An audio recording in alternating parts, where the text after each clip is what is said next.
ဒီဗီဒီယိုဟာ2026ခုနှစ်ဧပြီလ9ရက်နေ့မှာကျင်းပခဲ့တဲ့အမျိုးသားစာပေပွဲတော်မှာမင်းသမီး Look Me နဲ့စွန်ညာတို့ကသူတို့ရဲ့ဇလံတွေအသစ်ဖြစ်တဲ့ Hometown Romance အကြောင်းမိတ်ဆက်ပြောကြားခဲ့တာဖြစ်ပါတယ်။ဗီဒီယိုထဲကအဓိကအချက်တွေကိုပြောပြခဲ့သွားမှာပဲဖြစ်ပါတယ်။ Look Me နဲ့စွန်ညာတို့ဟာအရင်က Secret ကဲ့သို့ပြင်းထန်တဲ့ဒရာမာတွေမှာအတူတွဲသရုပ်ဆောင်ခဲ့ပြီးပြီ။အခု Hometown Romance ကတော့သူတို့နှစ်ဦးပထမဦးဆုံးအကြိမ်အတူတူရိုက်ကူးလေ Romantic Comedy အမျိုးအစားဖြစ်ပါတယ်။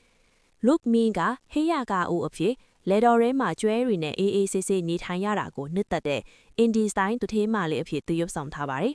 ။စွန်ညာကနူစီအဖြစ်မြို့ပြကလာတဲ့စိတ်ဆိုးလွယ်စစ်ကောက်လွယ်ပြီးပဲတကယ်တမ်းတော့ရိုးသားပြီးချစ်စရာကောင်းတဲ့သူထေးသမီးလေးအဖြစ်သရုပ်ဆောင်ထားပါတယ်။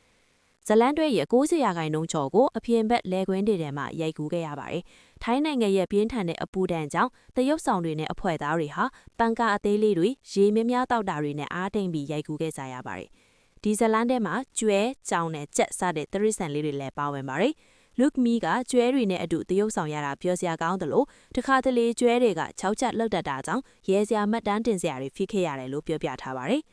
ဇလန်တွဲရဲ့ pilot ဗီဒီယိုဟာထွက်ရှိပြီးတစ်လအတွင်းမှာပဲကြည့်ရှုသူ1000ကျော်ရရှိခဲ့ပါတယ်။နိုင်ငံတကာပရိသတ်တွေရဲ့အားပေးမှုကိုလည်းအထူးကျေးဇူးတင်ကြောင်းပြောကြားခဲ့ပါတယ်။ Hometown Romance ရဲ့ Uncut Version ကို 1D platform မှာည7:30အချိန်မှာကြည့်ရှုနိုင်ပါတယ်။ဗီဒီယိုအဆုံးမှာတော့ Look Me နဲ့စွန်ညာတို့ကပရိသတ်တွေအတူအမတ်တရဓာတ်ပုံများရိုက်ကူးခဲ့ကြပါတယ်။နောက်ထပ်စိတ်ဝင်စားစရာကောင်းတဲ့အကြောင်းအရာတွေကိုလည်းပြောပြပေးသွားမှာဖြစ်လို့နောက်ဗီဒီယိုမှာပြန်လည်ဆုံတွေ့ပါမယ်။အားလုံးကိုကျေးဇူးတင်ပါတယ်ရှင်။